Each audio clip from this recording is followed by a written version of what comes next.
திமுகவை கட்டம் கட்டிய பாஜக. டெல்லியிலிருந்து வந்த அவசர கடிதம். அவசரப்பட்ட வார்த்தையை விட்ட மு.க. ஸ்டாலினை பட்டியல் போட்டு விடாசிய அண்ணாமலை. வணக்கம் நண்பர்களே. கரூரில் நடந்த 41 பேர் உயிரிழப்பு சம்பவத்தை பாஜகவில் உண்மை அறியும் குழு களமிறங்கி விசாரித்தது. இதில் பாஜக எம்பிகள் ஹேமமாலினி, அனுராக் தாக்கூர் உள்ளிட்ட 7 பேர் இடம்பெற்றிருந்தார்கள். அந்த அறிக்கையில் டெல்லியில் கொடுத்துவிட்டு மு.க. ஸ்டாலினுக்கும் ஒரு கடிதம் எழுதியுள்ளார்கள். அதையடுத்து மு.க. ஸ்டாலின் வெளியிட்டுள்ள ஒரு பதிவில், மணிப்பூர் கலவரம், குஜராத் மேம்பால விபத்து, உத்தரப்பிரதேச கும்பமேளா பலிகளுக்கு எல்லாம் விசாரணை குழு அமைக்காத பாஜக கரூரில் மட்டும் வேகம் காட்டுவதன் காரணம் என்ன? இது அக்கறையாக எனக்கு தெரியவில்லை. 2026 தேர்தலில் அரசியல் ஆதாயத்தை தேடும் அற்ப செயல் என்று எக்ஸ் பக்கத்தில் ஒரு பதிவு போட்டுள்ளார். இதையடுத்து தமிழக பாஜகவின் முன்னாள் தலைவர் அண்ணாமலை சூட்டோடு சூடாக மு.க. ஸ்டாலினை விளாசி எடுத்துள்ளார். அவர்கள் வெளியிட்டுள்ள செய்தியில், நானும் மு.க. ஸ்டாலினுக்கு ஒரு பட்டியல் போட விரும்புகிறேன். அது என்னவென்றால், கள்ளக்குறிச்சியில் திமுகவின் சாராய வியாபாரிகள் விற்ற கள்ளச்சாராயத்தால் 66 பேர் பரிதாபமாக உயிரிழந்தார்கள். ஆனால் ஒரு முதலமைச்சர் என்கிற முறையில் கூட மு.க. ஸ்டாலின் அங்கு சென்று அவர்களது குடும்பத்தாரை சந்திக்கவில்லை. இதற்கு என்ன காரணம்? முதலமைச்சர் அவர்களே, கொடுந்துயரத்திற்கு ஆளான வேங்கை வயல் மக்களை கூட முதலமைச்சர் என்கிற முறையில் இப்போது வரை சந்திக்கவில்லை. தங்களது விவசாய நிலங்களை பாதுகாக்க போராடிய திருவண்ணாமலை விவசாயிகள் தலைமைச் செயலகத்துக்கு நியாயம் கேட்டு சென்ற போது அவர்களை கைது செய்தது ஏன் முதலமைச்சர் அவர்களே? இதற்கெல்லாம் மேலாக தென் மாவட்டத்தில் கடும் மழையால் மக்கள் பாதிக்கப்பட்ட போது ஒரு முதலமைச்சர் என்கிற முறையில் அவர்களை போய் பார்க்காமல் ஹிந்தி கூட்டணி கட்சிகளின் கூட்டத்திற்காக டெல்லிக்கு ஓடி சென்றது ஏன் முதலமைச்சர் அவர்களே? இப்படி ஆட்சிக்கு வந்து 4 ஆண்டுகளுக்கு மேலாக நாட் ரீச்சபிள் மோடில் இருக்கும் உங்களுக்கு பாஜகவை விமர்சிக்கவோ கேள்வி கேட்கவோ என்ன தகுதி உள்ளது என்று கேள்வி எழுப்பி இருக்கும் அண்ணாமலை, திமுக தொடங்கிய காலத்திலிருந்து இதுவரை ஒரு தேர்தலை கூட தனித்து நின்று எதிர்கொள்ள துப்பில்லாதவர்கள் தான் நீங்கள். உங்கள் கோழைத்தனமான வரலாறு இப்படி இருக்கையில் எதற்காக வீணாக சினிமா வசனங்கள் பேசுகிறீர்கள்? கரூரில் நடந்த சம்பவம் தொடர்பாக நீங்கள் தான் விசாரணை அமைத்து விட்டீர்களே. எப்படி இருந்தாலும் இந்த விசாரணை ஒரு கண் துடைப்பு நடவடிக்கை என்பது அனைவருக்கும் தெரியும். அப்படி இருக்கும்போது ஏன் உங்களுக்கு இத்தனை பதட்டம்? நாட் ரீச்சபிள் முதலமைச்சர் அவர்களே என்று மு.க. ஸ்டாலினை பட்டியல் போட்டு விளாசி எடுத்திருக்கிறார் அண்ணாமலை. அடுத்த செய்தி. கரூர் கூட்ட நெரிசல் வழக்கு வசமாக சிக்கிக்கொண்ட விஜய். நீதிபதிகள் போட்ட அதிரடி உத்தரவு. கடந்த 27ஆம் தேதி கரூர் மாவட்டத்தில் தமிழக வெற்றிக் கழகத்தின் பிரச்சாரம் நடைபெற்ற போது கூட்ட நெரிசலில் சிக்கி 41 பேர் பரிதாபமாக உயிரிழந்தார்கள். இதுகுறித்து தமிழக அரசு சார்பில் ஓய்வு பெற்ற நீதிபதி அருணா ஜெகதீஷன் தலைமையில் ஒரு நபர் ஆணையம் விசாரணை நடத்தி வருகிறது. இந்த நிலையில் இந்த கூட்ட நெரிசல் சம்பந்தப்பட்ட வழக்கை சிபிஐக்கு மாற்ற வேண்டும், உயிரிழந்தவர்களின் குடும்பத்திற்கு இழப்பீடு தொகை 50 லட்சமாக உயர்த்த வேண்டும் என்று உயர்நீதிமன்ற மதுரை கிளையில் மனுக்கள் தாக்கல் செய்யப்பட்டன. இந்த மனுக்கள் இன்று விசாரணைக்கு வந்தது. அப்போது நீதிபதிகள், எந்த ஒரு அரசியல் கட்சிகளும் அமைப்புகளும் தாங்கள் நடத்தும் பொதுக்கூட்டங்களை தேசிய மற்றும் மாநில நெடுஞ்சாலை அருகே நடத்தக்கூடாது என்று நீதிபதிகள் உத்தரவிட்டுள்ளார்கள்.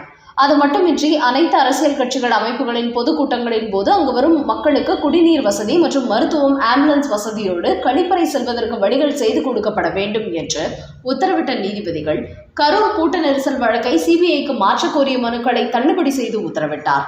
மேலும் இந்த கரூர் சம்பவம் குறித்த வழக்கு சென்னை உயர்நீதிமன்றத்திலும் இன்று நடைபெற்றது.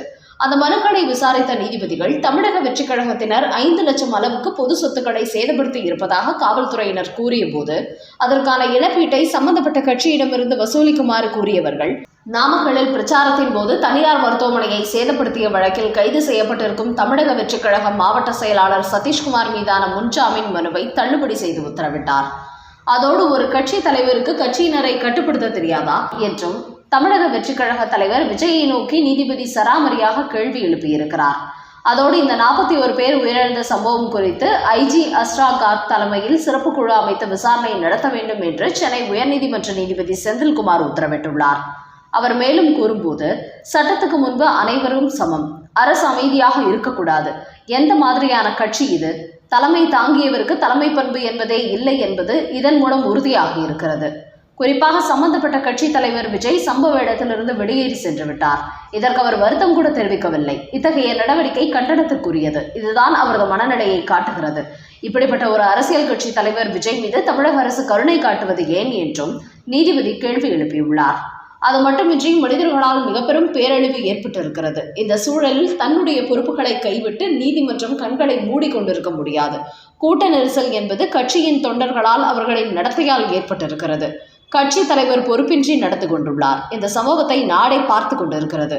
தமிழக வெற்றிக் கழகத்தின் பஸ்ஸுக்கு அடியில் இருசக்கர வாகனங்கள் சிக்கியதை பார்த்த பிறகும் அதன் டிரைவர் நிறுத்தாமல் ஓட்டுகிறார். இது மோதிவிட்டு நிற்காமல் செல்வதை போன்றதல்லவா? அப்படி மோதிவிட்டு சென்ற பஸ் மீது ஏன் இதுவரை வழக்கு பதிவு செய்யவில்லை என்றும் காவல்துறையை நோக்கி கேள்வி எழுப்பியிருக்கிறார் நீதிபதி செந்தில்குமார். அது மட்டுமின்றி தமிழக வெற்றிக் கழகத்தின் ஆதவ் அர்ஜுனா புரட்சியை ஏற்படுத்துவது போன்ற சோசியல் மீடியாவில் பதிவு போட்டுள்ளார்.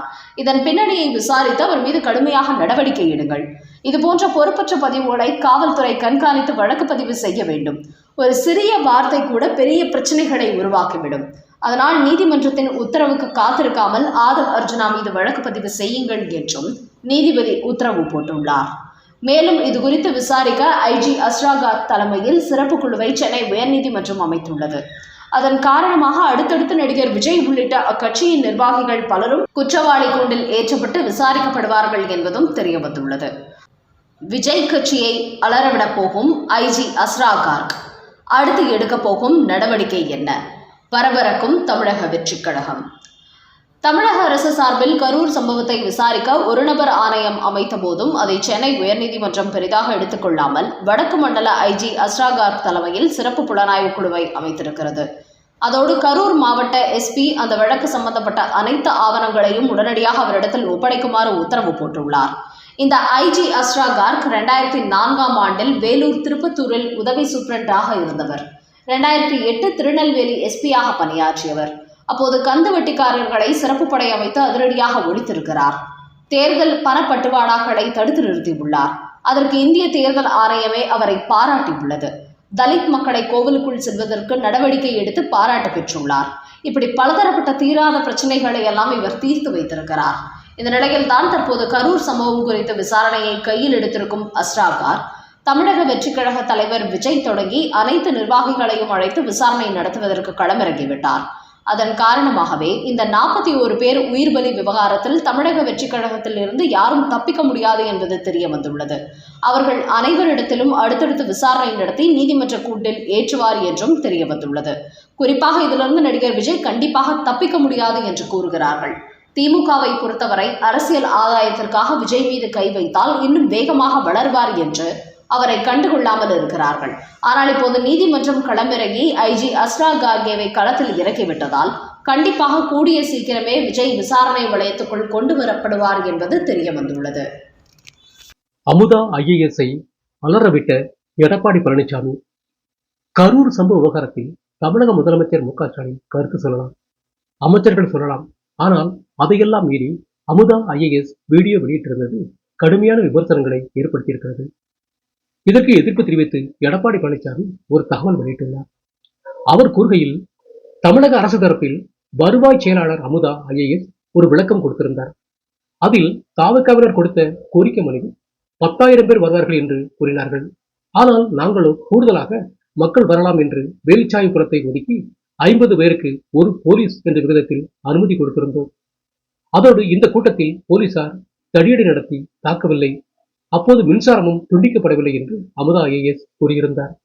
இதற்குத்தான் எடப்பாடி பழனிசாமி எதிர்ப்பு தெரிவித்துள்ளார். அவர் கூறுகையில், தேர்ந்தெடுக்கப்பட்ட மக்கள் பிரதிநிதிகள் அமைச்சர்கள் இருக்கும்போது வருவாய் செயலாளர் ஊடகங்களுக்கு பேட்டி கொடுக்க வேண்டியதின் அவசியம் என்ன? அப்படி என்றால் திமுகவில் யாருமே இல்லையா? அவர்களின் பணிகளை அமுதா ஐஏஎஸ் எடுத்துக்கொண்டாரா? இவர் எப்படி அரசியல் செய்யலாம்? அரசியல் செய்வதற்காகவா ஐஏஎஸ் வேலை பார்த்துக் கொண்டிருக்கிறார் என்று கேள்வி எழுப்பியிருக்கும் எடப்பாடி பழனிசாமி, தமிழக அரசு சார்பில் ஒரு நபர் கமிஷன் அமைக்கப்பட்டுவிட்டது. அப்படி இருக்கும்போது அதற்கு துளியும் சம்பந்தமில்லாத வருவாய் செயலாளரை வைத்து திமுக அரசியல் செய்ய வேண்டாம் என்று ஆவேசமாக அட்டாக் செய்துள்ளார் எடப்பாடி பழனிசாமி.